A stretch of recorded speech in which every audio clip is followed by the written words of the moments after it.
Hello friends, welcome to my channel. CTET का जो paper होने वाला है 7 जुलाई को, उसके लिए हम सीडीपी का प्रैक्टिस सेट लेकर आए और ये मोस्ट इम्पॉर्टेंट क्वेश्चन है एग्जाम्स के लिए। और ये 2021 में जो पेपर हुआ था प्रीवियस ईयर क्वेश्चन पेपर है। तो अगर आप चैनल पर नए हैं तो चैनल को सब्सक्राइब कर लीजिएगा, क्योंकि इस चैनल पर डेली यही से प्रैक्टिस सेट करवाई जाती है। चलिए इसका हम पहला प्रश्न देखते हैं। पहला प्रश्न दिया है, निम्न में से कौन सा सिद्धांत यह प्रतिपादित करता है कि विकास जीवन पर्यंत चलने वाली प्रक्रिया है जिसका अंत नहीं हो सकता है। पहला ऑप्शन है समरूपता का सिद्धांत, दूसरा है एकीकरण का सिद्धांत, तीसरा है अंतःक्रियात्मक का सिद्धांत, चौथा है निरंतरता का सिद्धांत। तो इसमें जो राइट आंसर हो जाएगा ऑप्शन नंबर 4 हो जाएगा, निरंतरता का सिद्धांत हो जाएगा, जो है सही हो जाएगा। ठीक है, विकास जीवन पर्यंत चलने वाली प्रक्रिया जो है इसका अंत नहीं होता। राइट आंसर ऑप्शन नंबर 4 हो जाएगा। यह सिद्धांत परिभाषित करता है कि विकास आरंभ से अंत तक एक सतत प्रक्रिया और अपनी अधिकतम वृद्धि तक पहुंचने की प्रक्रिया में क्रमशः ये जारी रहता है। ठीक है, जन्म से मृत्यु तक। तो इसमें जो राइट आंसर हो जाएगा 4 हो जाएगा। नेक्स्ट क्वेश्चन देखते हैं, बच्चों के बारे में निम्नलिखित में से कौन सा कथन सामाजिक संरचनावादी परिप्रेक्ष्य से सही है। पहला ऑप्शन दिया है, बच्चों के व्यवहार की अनुभवों के वजह से छोटे वृद्धि से संबंधित परिवर्तनों के रूप में व्याख्या की जा सकती है। दूसरा दिया है, बच्चों का व्यवहार पूरी तरह से जीवन के आरंभिक अनुभवों के द्वारा सुनिश्चित किया जाता है। तीसरा है, बच्चे उत्कृष्ट असभ्य प्राणी के रूप में जन्म लेते हैं और समाज द्वारा दुराचारी बना दिए जाते हैं। चौथा है, बच्चे क्रियाशील प्राणी हैं जो अपने सामाजिक सांस्कृतिक संदर्भों में काम व अंतःक्रिया करके ज्ञान का सृजन करते हैं। यहाँ पर पूछा गया था कौन सा कथन सामाजिक संरचनावादी परिप्रेक्ष्य से सही है। तो जो सबसे सही आंसर है ऑप्शन नंबर 4 हो जाएगा। बच्चे जो होते हैं क्रियाशील प्राणी होते हैं जो अपने सांस्कृतिक सामाजिक संदर्भों में काम व अंतःक्रिया करके ज्ञान का सृजन करते हैं। ठीक है, यही सही हो जाएगा। बच्चे अपने आसपास के वातावरण के साथ अंतःक्रिया की समझ विकसित करते हैं। ठीक है, नेक्स्ट क्वेश्चन देखते हैं, खेलते समय बच्चों का एक समूह एक आधुनिक और लोकप्रिय फिल्म के दृश्यों का अभिनय करता है। यह स्थिति यह दर्शाती है कि डैश समाजीकरण का एक प्रमुख संस्थान है। तो राइट आंसर ऑप्शन नंबर 2 हो जाएगा, मीडिया सही हो जाएगा। समाजीकरण आजीवन चलने वाली प्रक्रिया जिसके माध्यम से व्यक्ति एक विशिष्ट समाज और संस्कृति के मूल्यों और सामाजिक मानकों को प्राप्त करते हैं और उसके साथ संवाद करते हैं। मीडिया को समाजीकरण का एक शक्तिशाली घटक माना जाता है जो किसी व्यक्ति के समाजीकरण की प्रक्रिया को आकार देने के लिए होती है। तो राइट आंसर नंबर हो जाएगा 2। नेक्स्ट देखते हैं, पियाजे द्वारा दी गई विशेषताओं के आधार पर विकास के स्तर का मिलान करें। चलिए इसका मिलान करते हैं। औपचारिक संक्रियात्मक अवस्था का हो जाएगा, औपचारिक संक्रियात्मक अवस्था क्या हो जाएगा। तो इसका राइट आंसर इसका हो जाएगा 1, फर्स्ट का बी हो जाएगा। परिकल्पनात्मक तर्क और अमूर्त सोच का आरंभ जो होता है वो औपचारिक संक्रियात्मक अवस्था के स्टेज पर होता है। तो राइट आंसर हो जाएगा इसका ए का बी हो जाएगा। पूर्व संक्रियात्मक अवस्था क्या हो जाएगा,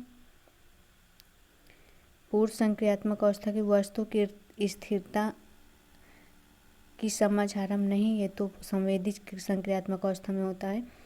तो संवेदी संक्रियात्मक अवस्था में क्या होता है, तो वस्तु की स्थिरता में समझ आनी आरंभ हो जाती है जब बच्चा 0 से 2 वर्ष तक का होता है। और पूर्व संक्रियात्मक अवस्था में क्या होता है, प्रतीकों की समझ होने लगती है लेकिन संरक्षण नहीं होता है। और मूर्त संक्रियात्मक अवस्था में क्या होता है, इसमें होता है कि तर्कपूर्ण एवं संरक्षण योग्यता, तर्क करने लगता है बच्चा। तो फर्स्ट का बी हो जाएगा। देखते हैं कौन सा ऑप्शन में दिया है, 2 में दिया है।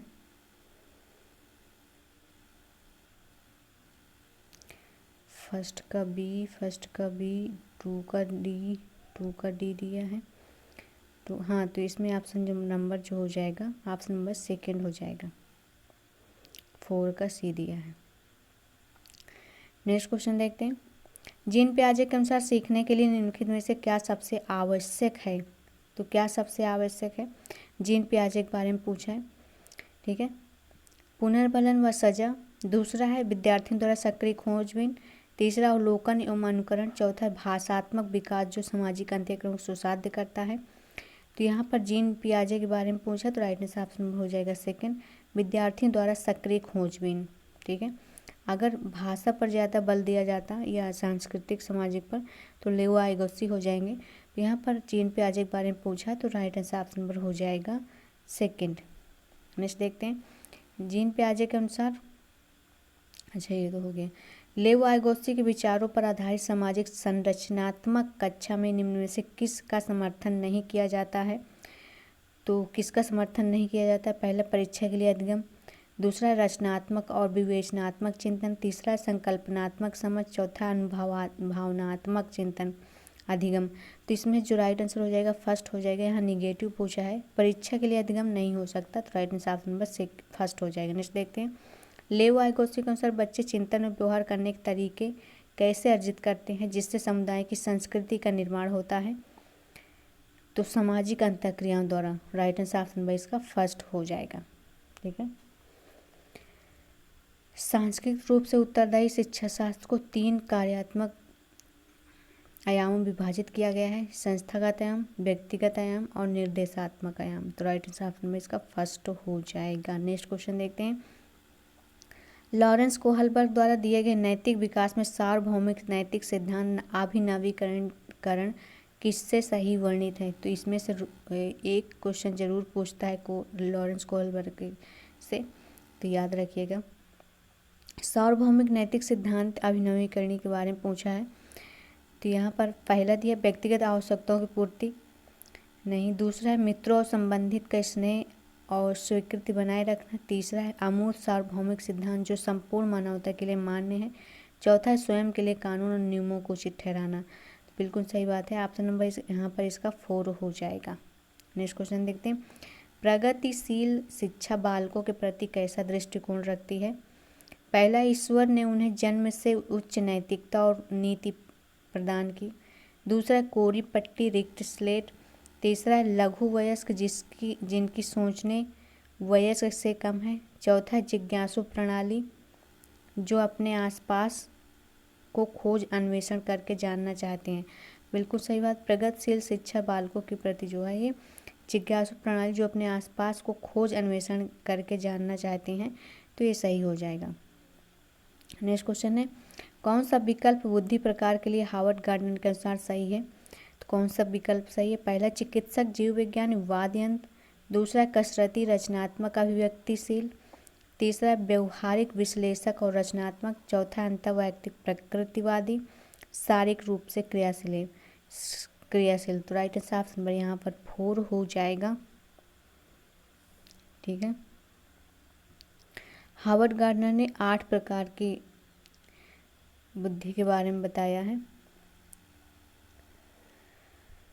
नेक्स्ट देखते हैं लेओ वाइगोत्स्की परिप्रेक्ष्य में भाषा है कैसी भाषा है? पहला, संज्ञानात्मक विकास में बाधा डालती है, संज्ञानात्मक विकास में बाधा क्यों डालेगी? दूसरा है संज्ञानात्मक विकास में सुसहायक होती है, ठीक है। तीसरा है संज्ञानात्मक विकास को प्रभावित नहीं करती है, ऐसा नहीं, संज्ञानात्मक विकास से स्वतंत्र रूप से कार्य करती है, स्वतंत्र रूप से भी कार्य नहीं करती, वो प्रभावित नहीं करती है, ये तो गलत हो गया, तो प्रभावित करती है, तो सुसहायक होती है। राइट आंसर ऑप्शन नंबर यहाँ पर सेकंड हो जाएगा। नेक्स्ट देखते हैं एक सह शैक्षिक कक्षा में अध्यापक का निम्नलिखित में से कौन सा व्यवहार नहीं करना चाहिए क्योंकि वह जेंडर रूढ़िबद्धता को पुनर्बलित करेगा? पहला, एक समान लिंग के समूह बनाना तथा लड़के और लड़कियों को पृथक पृथक अधिगम कार्य देना। दूसरा है महिलाओं और पुरुषों को सामाजिक चलन की विपरीत भूमिकाओं को दर्शाना। तो यहाँ पर right answer option number second हो जाएगा, महिलाओं और पुरुषों को सामाजिक चलन के विपरीत भूमिकाओं को दर्शाना नहीं होगा, right answer option number second हो जाएगा। नेक्स्ट क्वेश्चन देखते हैं निम्नलिखित के आकलन के लिए राष्ट्रीय शिक्षा नीति 2020 द्वारा निम्न में से कौन से उपकरण विधियाँ प्रस्तावित की गई हैं? पहला है भूमिका अदा करना, दूसरा समूह में कार्य करना, तीसरा पोर्टफोलियो बनाना, चौथा है परियोजना। इसमें पूछा गया कौन कौन से उपकरण विधियाँ प्रस्तावित की गई हैं, तो चलिए इसका देखते हैं। पहला है भूमिका यानी कि रोल प्ले अदा करना तो सही हो गया। समूह में कार्य करना ये भी सही है। पोर्टफोलियो बनाना ये भी सही। परियोजना करना ये भी सही है। तो राइट आंसर ऑप्शन में इसका 4 हो जाएगा, सभी सही हैं। नेक्स्ट क्वेश्चन देखते हैं। विद्यार्थियों द्वारा कक्षा मातृभाषा के इस्तेमाल के संदर्भ में कौन सा कथन सही है? पहला, स्कूल को सारी कक्षाओं में केवल एक मानक भाषा का इस्तेमाल निर्धारित करना चाहिए। मानक भाषा का इस्तेमाल करना ही नहीं चाहिए, तो निगेटिव हो गए। दूसरा, स्कूल को सभी विद्यार्थियों की भाषाओं का सम्मान करने की संस्कृति अपनानी चाहिए। बिल्कुल सही बात है। स्कूल के सभी विद्यार्थियों की भाषाओं का सम्मान करने की संस्कृति अपनानी चाहिए। ठीक है, right answer option number second हो जाएगा। नेक्स्ट देखते हैं। एक अध्यापक को अपनी कक्षा में बच्चों के सामाजिक सांस्कृतिक संदर्भों को प्रधानता देते हुए एक सांस्कृतिक रूप से उत्तरदायी शिक्षा शास्त्र को अपनाना चाहिए। ठीक है। दूसरा, विद्यालयों को एक संरचित एक रूप पाठ्यक्रम का अनुसरण करना चाहिए। पहला तो सही हो गया, दूसरा जो है गलत हो गया। एक संरचित एक रूप पाठ्यक्रम का अनुसरण नहीं करना चाहिए। एक अध्यापक को अपनी कक्षा में बच्चों के सामाजिक सांस्कृतिक संदर्भों को प्रधानता देते हुए एक सांस्कृतिक रूप से उत्तरदायी शिक्षा शास्त्र को अपनाना चाहिए। बिल्कुल सही बात है, ए सही हो जाएगा, आर जो है ये गलत हो जाएगा। नेक्स्ट क्वेश्चन देखते हैं। गुणज वैफल्य की पहचान क्या है? पहला है गणन कौशल क्षीणता, संख्याओं व गणितीय तथ्यों को समझने में दिक्कत। तो गुणज वैफल्य जो राइट आंसर फर्स्ट ही हो जाएगा। नेक्स्ट है अवधारणा, ये तो नहीं होगा, फर्स्ट ही सही होगा। नेक्स्ट देखते हैं। समावेशी शिक्षा में कौन शामिल है? पहला, अधिगम अक्षमता वाले विद्यार्थी। दूसरा, प्रतिभाशाली विद्यार्थी। तीसरा, दृष्टिबाधित विद्यार्थी। चौथा, वह बच्चे जो ऐसे समुदाय से हैं जो हाशिए पर हैं। तो अधिगम अक्षमता वाले, ठीक है, ये भी सही है। प्रतिभाशाली बच्चे भी होते हैं, दृष्टिबाधित बच्चे भी होते हैं। चौथा जो है ये हाशिए समुदाय जो होते हैं, ये भी सही है। तो सभी सही हैं इसमें से। तो राइट आंसर हो जाएगा ऑप्शन नंबर 4। नेक्स्ट है। एक शिक्षिका को विद्यार्थी के किस व्यवहार से यह इंगित होगा कि वह दृष्टिबाधित है?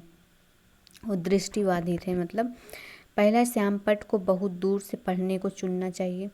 जब वो देख नहीं पा रहा है तो वैसे भी देख नहीं पा रहा तो उसे दूर से करने से कोई मतलब नहीं है, तो गलत हो गया। दूसरा क्या दिया है? सूक्ष्म जानकारी वाले भौतिक नक्शों को पढ़ना चाहिए, ये भी गलत हो गया। तीसरा, बारीक मुद्रण वाले कार्यपत्रों को तुरंत पूरा करना चाहिए, ये भी गलत है।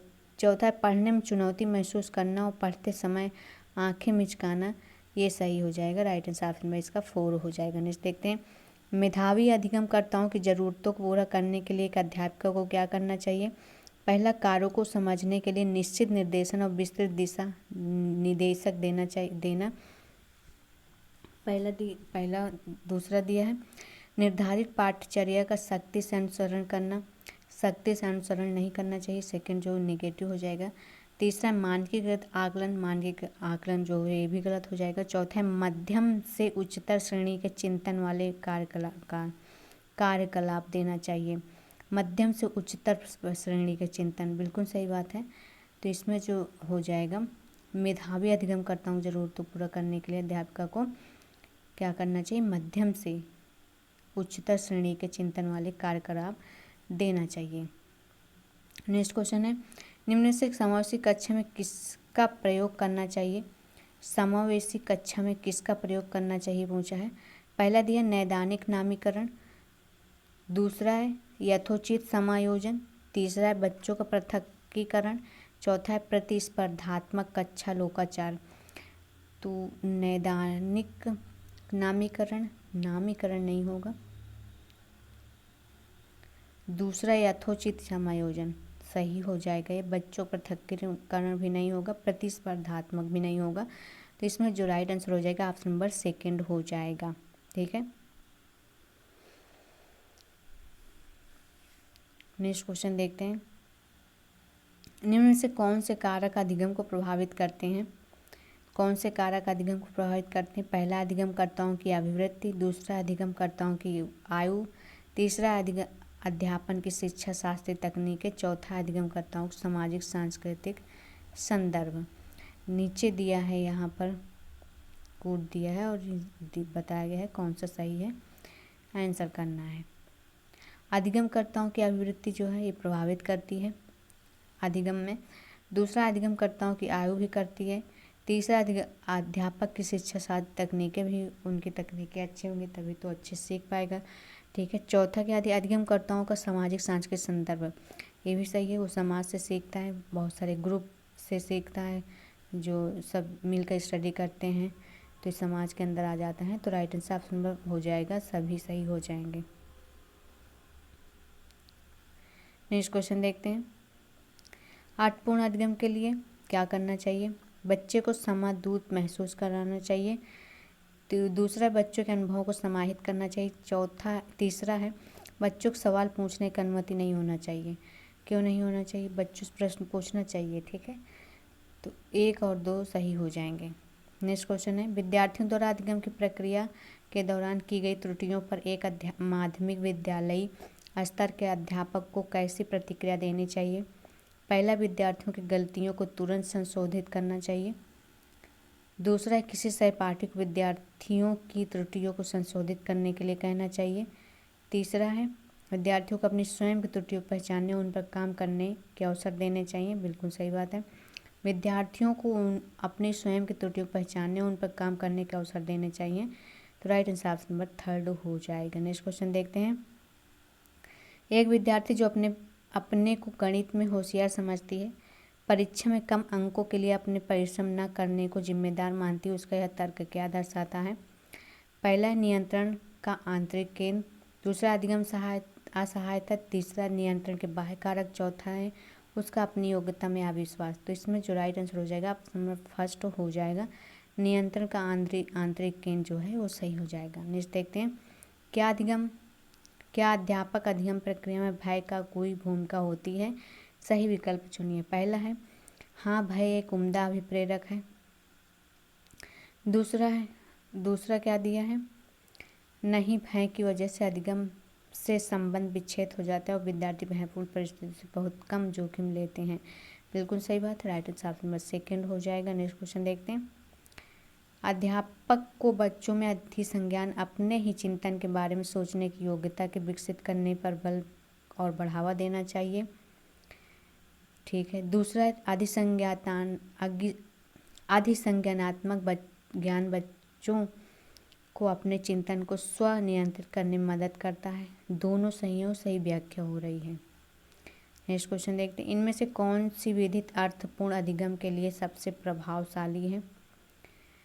रट कर याद करना तो गलत हो जाएगा। निष्क्रिय श्रवण, ये भी गलत है। संयोजन के साथ माध्यम से समझना, बिल्कुल सही बात है, ये भी गलत हो जाएगा।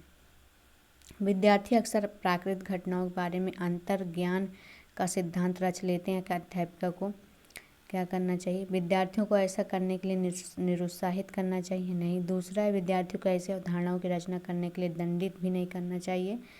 तीसरा है, विद्यार्थियों को ऐसे पूर्व अवधारणाएं साझा करने के लिए प्रोत्साहित करना चाहिए और अध्यापन अधिगम शिक्षण शास्त्र को उनके अनुरूप बनाना चाहिए। बिल्कुल सही बात है, राइट आंसर ऑप्शन नंबर 3 हो जाएगा। नेक्स्ट क्वेश्चन देखते हैं, संप्रत्यात्मक समझ हेतु अध्यापन के लिए एक अध्यापक को क्या करना चाहिए? पहला, विद्यार्थियों को पूर्व ज्ञान से संबंध स्थापित करना चाहिए। दूसरा, गैर उदाहरणों और पाठ बताने से बचना चाहिए।